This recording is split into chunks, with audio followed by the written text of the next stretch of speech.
The Court of General Session 17th Judicial Circuit is now in session. The Honorable Judge Scone, Judge Baguette, and Judge Pretzel are presiding. A cutting-edge trend is rapidly disseminating across the global web. AI-generated porn images have been spreaded around the web, harming the mental health and the dignity of youngsters.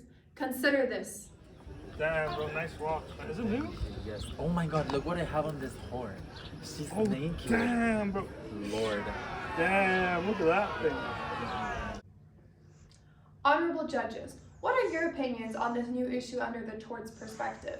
But wait, why torts and not criminal law? We need to analyze each case, but specifically in this circumstance, the actors would normally be underage and not eligible to stand trial. Additionally, criminal law requires very specific and complicated legal actions that can result in time in prison and even very heavy fines. That explains why tort law in these cases may be better to achieve the victim's desired outcome. Torts is great for non-contractual wrongs done to the people and normally just involves a financial compensation to the victim, while criminal law aims to punish the wrongdoer. So how would each of these systems approach such a case under tort law?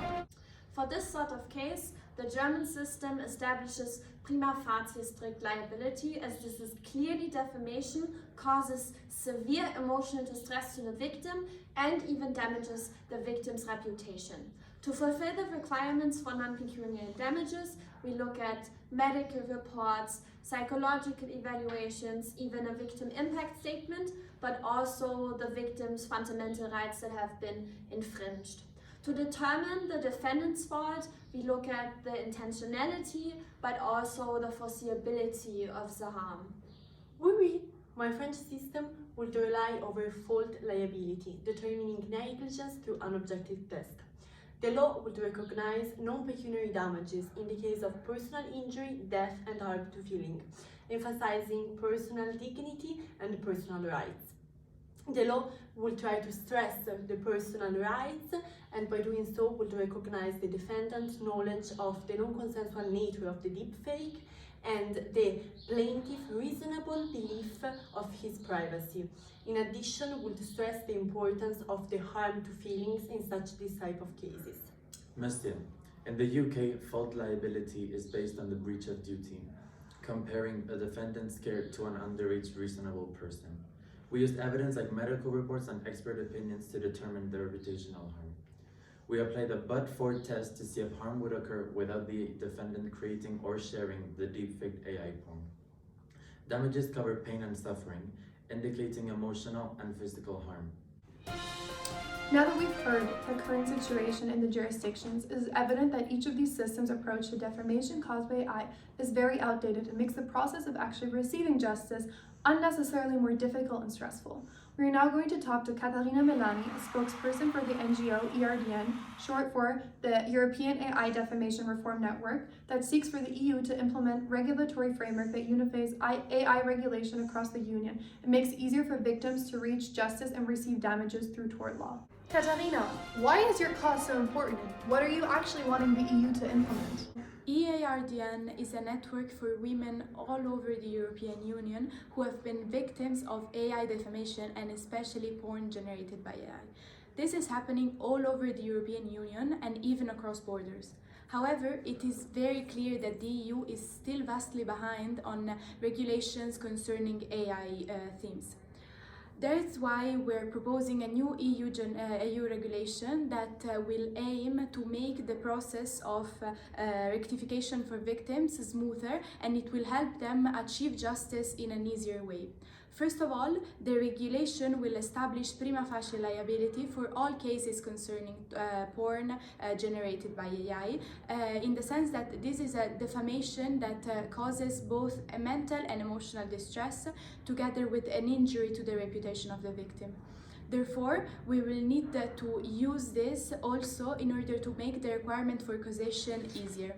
Secondly, this regulation will also award non-pecuniary damages because, as we said, this kind of defamation causes a lot of suffering, and also these damages can be used as a deterrent for other offenders.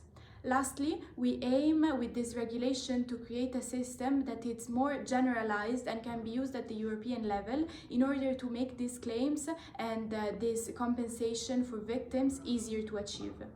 In this sense, all similar cases will work as precedent and guidelines in order to create a system that is comprehensive and very inclusive.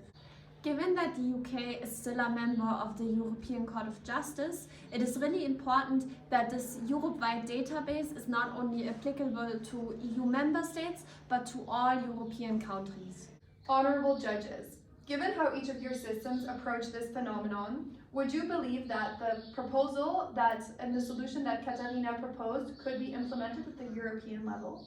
Given the difficulties that my system has faced in addressing such claims, I truly believe that this proposal could have such a powerful impact on my system. I very much agree, especially since the German news are talking about a very, very worrying app. Have you heard of it? Yes, I have heard of it. I agree with Judge Baguette's opinions, but I heard that Spanish high school students have been downloaded closed off. I did not hear about this. Yeah, in Germany there have been rumors spreading that there's an app that's called Unclose Anybody with Our Free Service. Deep non-consensual pornography poses a significant threat because it fabricates an alternate reality akin to the disease infecting not only the victim's sense of self-perception, but also eroding their connections with others. Despite potential legal and financial measures, the harm inflicted is irreparable. Under tort law, France, Germany, and the UK have already presented a clear approach to these types of issues. However, within several difficulties arise in each of these jurisdictions, and this is the reason why a proposal at the European level at this point would be deemed as the best solution.